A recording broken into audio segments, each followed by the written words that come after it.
Friends, मैं Mangesh Yadav SS classes YouTube channel में आपका स्वागत है। आज हम कक्षा 12 के फिजिक्स का चैप्टर लेसन नंबर 1 वैद्युत तथा वैद्युत क्षेत्र के बारे में डिस्कस करेंगे डिटेल से। तो आइए चलते हैं अपने टॉपिक पे। तो सबसे पहले टॉपिक हम पढ़ेंगे आवेश। आवेश क्या होता है, आवेश की उत्पत्ति कैसी होती है, इसके बारे में हम चर्चा करेंगे। थोड़ा वैसे हम जानते हैं सब लोग, जैसे अगर पेन है, पेन को अगर हम सर में रगड़ें तो वो कागज़ के छोटे छोटे टुकड़ों को आकर्षित करता है। ये प्रयोग आप सबने किया होगा। या फिर दूसरा एग्जाम्पल लेते हैं, अगर कांच की छड़ है, उसको जो है रेशम से रगड़ें तो वो भी सेम प्रतिक्रिया वैसे ही कलम के साथ होती है जैसे वैसे उसके साथ भी होती है। आखिर ये वस्तुएं कागज़ के छोटे टुकड़ों को आकर्षित क्यों करती हैं? इसका रीज़न जो है, लगभग यूनान 6000 ईसा पूर्व यूनान के एक दार्शनिक थे थेल्स, उन्होंने अपना प्रयोग किया था इसके बारे में। उसके बाद इसका रिसर्च आगे चलता रहा। तो आगे एक साइंटिस्ट थे जिनका नाम हम अभी पढ़ेंगे, ये कुलाम ने निष्कर्ष निकाला विद्युत के संबंध में कि जो आवेश है, आवेश आपके दो प्रकार के होते हैं और आवेश का जो मात्रक है वो कुलाम ही रखा गया है, क्योंकि इन्होंने उसकी खोज की थी, इसलिए इसका मात्रक जो है कुलाम रखा गया है। अब आवेश जो पेन पे उत्पन्न हुआ है वो कैसे उत्पन्न हुआ है? जैसे पेन को हमने सर में रगड़ा तो हो सकता है पेन से कुछ इलेक्ट्रॉन जो हैं सर में चले गए हों, या फिर सर से कुछ इलेक्ट्रॉन जो हैं पेन पर आ गए हों, जिसके कारण पेन जो है आवेशित हो गई। दूसरा जो है कांच की छड़ है, जिसको आपने रेशम से रगड़ा था, तो उसमें भी रेशम से रगड़ने पर हो सकता है रेशम से कुछ इलेक्ट्रॉन जो हैं कांच पे आ गए हों, या कांच से कुछ इलेक्ट्रॉन रेशम पे चले गए हों, जिसके कारण जो है वो आपका आवेशित हो जाती है। अब अगर पेन से इलेक्ट्रॉन अगर सर में चले जाते हैं तो पेन पर आपका जो है धन आवेश आ जाता है, या फिर अगर सर से कोई इलेक्ट्रॉन अगर पेन पर आता है तो पेन जो है ऋण आवेशित हो जाती है। यानी इस आधार पे जो है आवेश आपके दो प्रकार के होते हैं। एक आपका आवेश जो है धन होता है, पॉजिटिव। दूसरा आवेश जो आपका ऋण होता है, यानी इसको हम कहते हैं धन आवेश, और ये आपका है ऋण आवेश। ठीक है, और इसकी जो खोज है वो कुलाम ने की थी, इसलिए आवेश का जो मात्रक है वो कुलाम ही रखा गया है। तो धन आवेश और ऋण आवेश में क्या रिलेशन है? यानी जो आपका वैद्युत उत्पन्न होता है वो इसी कारण, आवेशों के कारण ही उत्पन्न होता है, और इसी वैद्युत से आपका वैद्युत क्षेत्र उत्पन्न होता है, जिसका बहुत वाइड एरिया है, जिसके बारे में हम क्रम से आगे पढ़ते रहेंगे। तो सबसे पहले हम आवेश की तरफ चलते हैं। आवेश आपके दो हैं, एक प्लस है, दूसरा माइनस है। तो प्लस आवेश और माइनस आवेश, जैसे आपका चुंबक सभी लोग जानते होंगे। चुंबक अगर हम ले लेते हैं, अगर ये कोई आपका बार मैग्नेट है, ये इसका नॉर्थ पोल है, ये इसका साउथ पोल है, तो चुंबक में दो आपके ध्रुव होते हैं, इसको हम कहते हैं उत्तरी ध्रुव, इसको कहते हैं दक्षिणी ध्रुव। और इस चुंबक की जो चुंबकीय बल रेखाएं होती हैं वो यन से यस की तरफ होती है, यानी ऐसे, ये देखिए,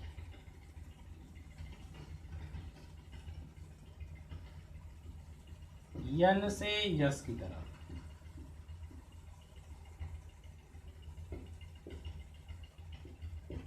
और ये रेखाएं जो है चुंबक के बीच से होते हुए आकर मिल जाती हैं।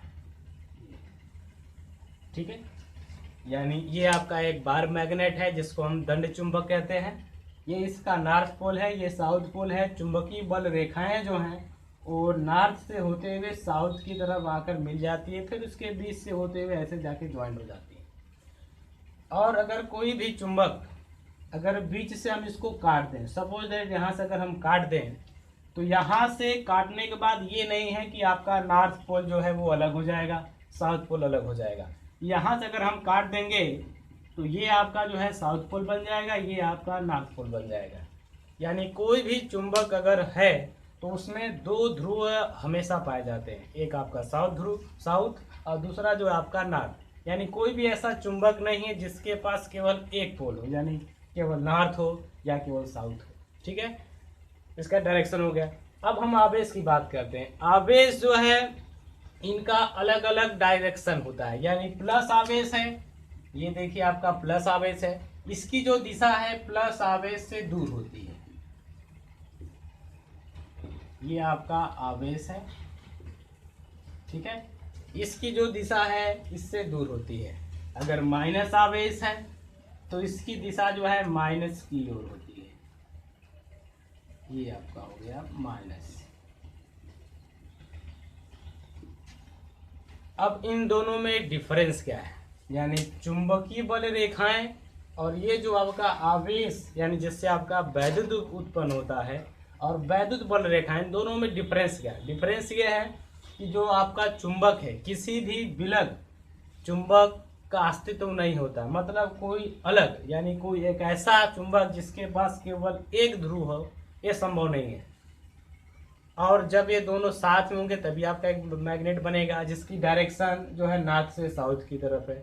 जबकि आवेशों में प्लस आवेश का अलग डायरेक्शन होता है, माइनस यानी इसका अलग अस्तित्व होता है, यानी प्लस की जो दिशा है दूर होती है वैद्युत की, और माइनस आवेश है उसकी दिशा माइनस की ओर होती है। और अगर दोनों साथ में हो, जैसे ये प्लस है ये आपका माइनस है, तो इसका जो डायरेक्शन है वो प्लस से माइनस की तरफ होता है, ऐसे। ये दिशा आपकी हो गई डायरेक्शन की, ठीक है। यानी प्लस से माइनस की तरफ आपकी दिशा होती है वैद्युत की। अब आवेशों में के बीच में जो आपका बल कार्य करता है उसके बारे में देखते हैं कि आखिर इनके बीच कैसा बल, इनकी प्रकृति क्या है, इनका नेचर कैसा है, दूसरे के प्रति है, उसके बारे में चर्चा करते हैं।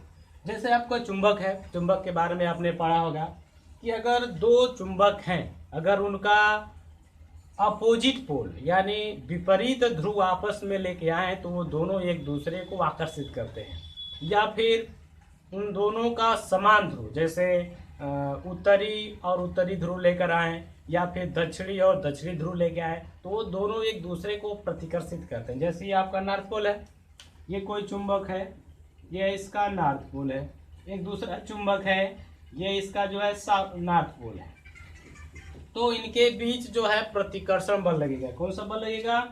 प्रतिकर्षण बल लगेगा, ठीक है। और अगर दोनों ध्रुव अपोजिट हो, जैसे अगर एक आपका प्लस हो, साउथ पोल हो, दूसरा जो है आपका नॉर्थ पोल हो, यानी ये आपका जो है नॉर्थ पोल, तो इनके बीच जो आपका बल लगेगा वो आपका लगता है आकर्षण बल। क्या लगता है? आकर्षण बल। ये तो आपका चुंबक की बात हो गई। अब हम ये अप्लाई करेंगे आवेशों पर, यानी आवेशों के साथ क्या होता है, क्योंकि इसका जो नेचर है उसके अनुसार इस पे भी आपका बल कार्य करेगा, तो उसके ऊपर चलते हैं आगे।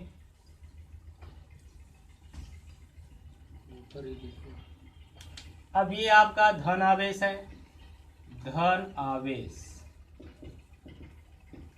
और ये आपका जो है ऋण आवेश।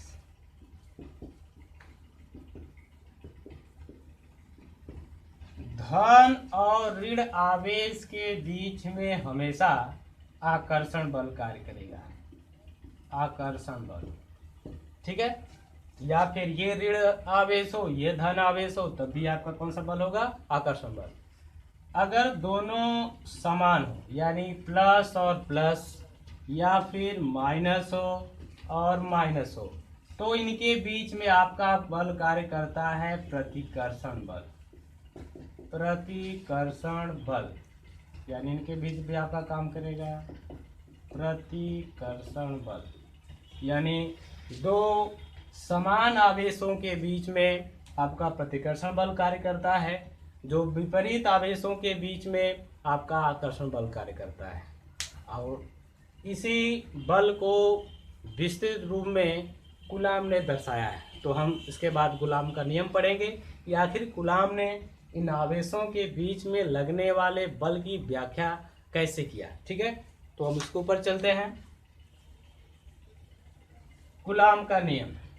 अब हम मान लेते हैं दो आवेश हैं, एक आपका आवेश है Q1, यहाँ पे है आपका, दूसरा आवेश है आपका Q2, यानी दो आवेश हैं। ये हम कूलाम का नियम बता रहे हैं, इसलिए ध्यान से देखिएगा। ये आपका Q1 आवेश है, ये आपका Q2 आवेश है। नेचर की बात नहीं कि प्रकृति इनकी क्या है। हो सकता है ये आपका धन आवेश हो, ये भी धन आवेश हो, ये ऋण है, ये भी ऋण या धन ऋण हो, तो उसके अनुसार होगा। तो अभी हम केवल आवेश की बात कर रहे हैं, यानी दो आवेश हैं, इनके बीच की दूरी हम ले लेते हैं, मान लेते हैं इनके बीच की दूरी आपका r है।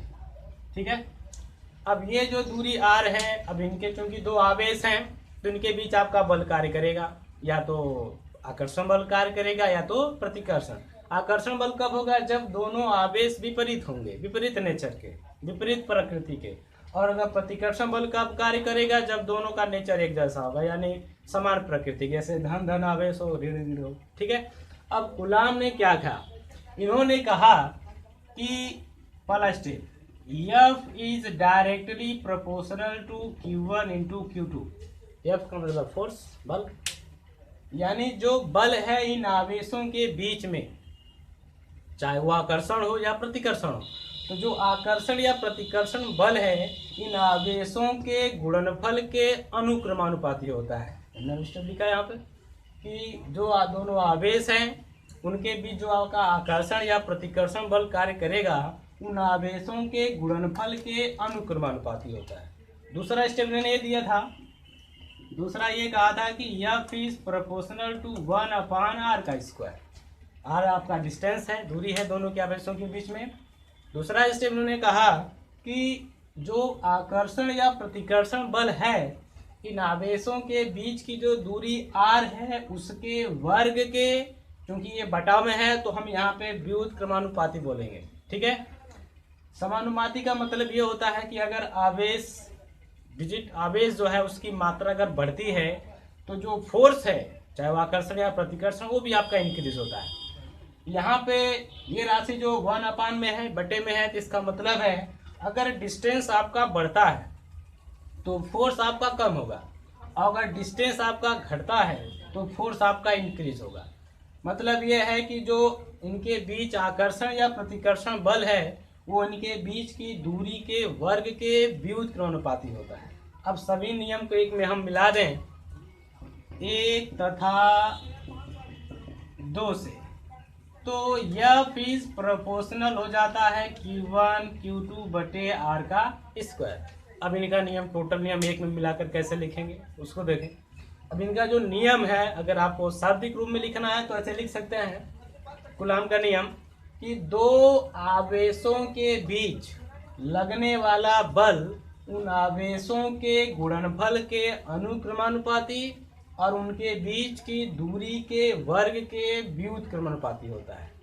एक बार फिर से सुन लीजिए कि दो आवेशों के बीच लगने वाला आकर्षण या प्रतिकर्षण, दोनों बोलेंगे, केवल आकर्षण या केवल प्रतिकर्षण नहीं, क्योंकि यहाँ पे आवेश हैं, इनके नेचर पर डिपेंड करता है। अगर आवेश समान है तो प्रतिकर्षण बल, आवेश विपरीत है तो आकर्षण बल।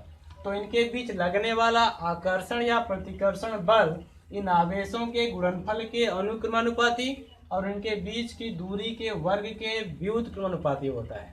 ठीक है, ये टोटल नियम शाब्दिक में अगर चाहे तो आप लिख सकते हैं। तो F is proportional to Q1 into Q2 बटे r स्क्वायर। अब यहाँ से हम प्रोपोर्शनल को हटाएंगे।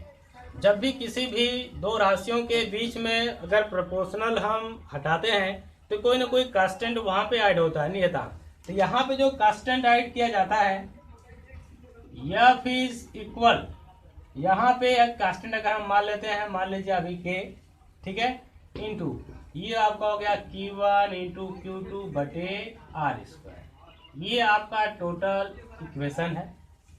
अब यहाँ पे की जो कांस्टेंट है, जो नियतांक है, इसकी जो टोटल वैल्यू होती है K इक्वल टू आपका होता है 1/4 पाई एप्सिलॉन नॉट, इसको एप्सिलॉन नॉट या एप्सिलॉन 0 भी पढ़ते हैं, इंटू K। ये K की टोटल वैल्यू है और इसकी जो टोटल वैल्यू होती है 1/4 pi epsilon not into K equal to होता है 9 गुणे 10 की पावर 9 न्यूटन मीटर स्क्वायर प्रति कूलाम का स्क्वायर। ये आपका जो है कांस्टेंट जो है उसकी टोटल वैल्यू आपकी होती है 9 गुणे 10 की पावर 9 न्यूटन मीटर स्क्वायर प्रति कूलम स्क्वायर। यानी एफ इक्वल टू आपका इक्वेशन हो गया। अब यहाँ पे आपका इक्वेशन बनेगा F equal to 1/4 pi epsilon not into K into Q1 into Q2 बटे आर स्क्वायर। ये टोटल आपका फॉर्म है कूलम के नियम का, यानी कूलम के नियम का ये एक्यूरेट फार्मूला है, शुद्ध फार्मूला। अब इसमें ये जो कांस्टेंट वैल्यू ऐड है, जैसे एप्सिलॉन नॉट जो है, एप्सिलॉन नॉट को निर्वात की विद्युतशीलता कहते हैं, इसके बारे में अभी आगे हम पढ़ेंगे। के जो है, के को माध्यम का परावैद्युतांक बोलते हैं। जैसे जैसा माध्यम है उसके अनुसार के की वैल्यू भी चेंज होती है। यानी वाई या निर्वात के लिए के का मान एक लिया जाता है, वाई या निर्वात, ठीक है, के लिए के इक्वल टू आपका 1 हम ले लेते हैं, परावैद्युतांक उसका मान 1 होता है, ठीक है।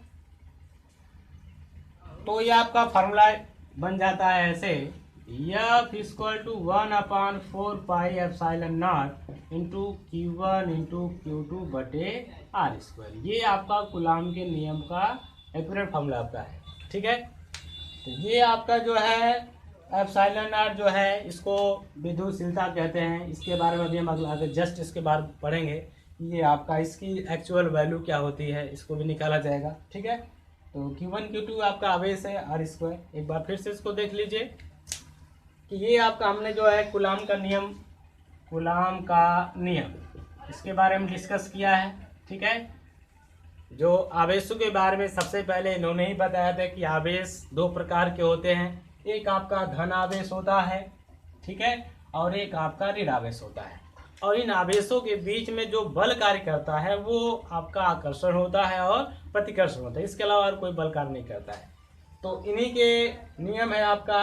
अगर 2 आवेश हैं Q1 और Q2, इनके बीच की दूरी r है, तो इनके बीच जो लगने वाला आकर्षण या प्रतिकर्षण बल है, इनके बीच इन आवेशों के गुणनफल के अनुक्रमानुपाती और इनके बीच की दूरी के वर्ग के व्युत्क्रमानुपाती होता है। इन दोनों को हम ऐड कर देंगे तो हमारा इक्वेशन ये हो जाता है। आप प्रोपोर्शनल हटाएंगे तो कांस्टेंट ऐड करते हैं, और कांस्टेंट की एक्चुअल वैल्यू जो आपकी होती है 1/4 पाई एप्सिलॉन नॉट के, या इसको एप्सिलॉन नॉट पढ़ते हैं। ये आपका इसकी टोटल वैल्यू जो होती है 9 गुणे 10 की पावर 9 न्यूटन मीटर स्क्वायर प्रति कूलम का स्क्वायर। ये आपका कांस्टेंट वैल्यू कभी भी आपका चेंज नहीं होगा। कहीं भी आप न्यूमेरिकल सॉल्व करेंगे तो न्यूमेरिकल की हमेशा आपको यही वैल्यू रखनी है। हाँ, इसमें जो आपका के है, के को परावैद्युतांक बोलते हैं। तो चूंकि वायु निर्वात के लिए के इक्वल टू हम 1 ले लेते हैं, लेकिन और अलग माध्यम जैसे पैराफिन है, मोम है, अभ्रक है, उसके लिए के का मान अलग अलग होता है। धातु है उसके लिए जो के का मान इनफाइनाइट होता है।